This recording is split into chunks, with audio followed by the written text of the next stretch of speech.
need to adjust this and choose a part of the video that you want to be seen. For example, here we go.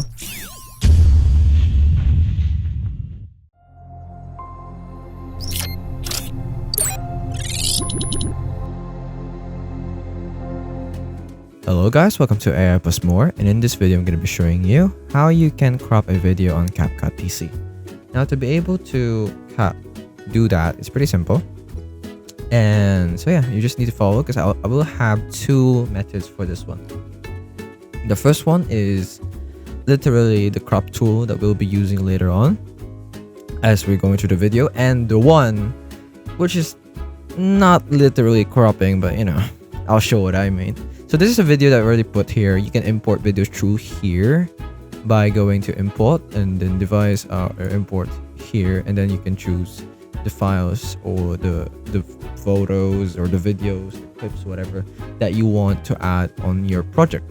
For instance, we have added here this photo, this video of a beach, and then what we need to do is to click on this, and then you see here all the tools that you can use from splitting this. It even has shortcuts on your keyboard that you can just use. For example, delete right here will remove all the cliff, everything on the right, but not on the left. And then we even have adding markers here, freeze, reverse, mirror, which does that.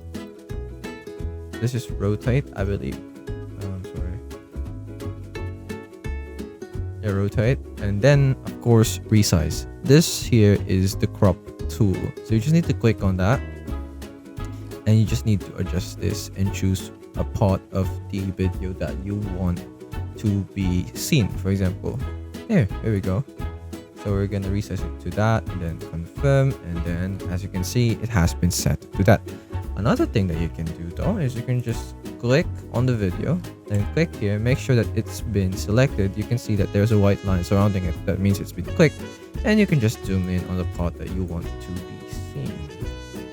Simple as that. And then when you're done, you can just head over to export and then save your video. And that's it. That is how simple it is. I hope this video helped you, and I'll see you in the next one. Thanks for watching. Hello guys, once again this is Kim, and I would like to thank you all for watching this video, but don't forget to subscribe to the channel to get more free tutorials for your everyday needs. And come on, once again, let me tell you, it's free, okay? So if you change your mind, you can always unsubscribe later on, but I would suggest not to do that. Please, please, please, please.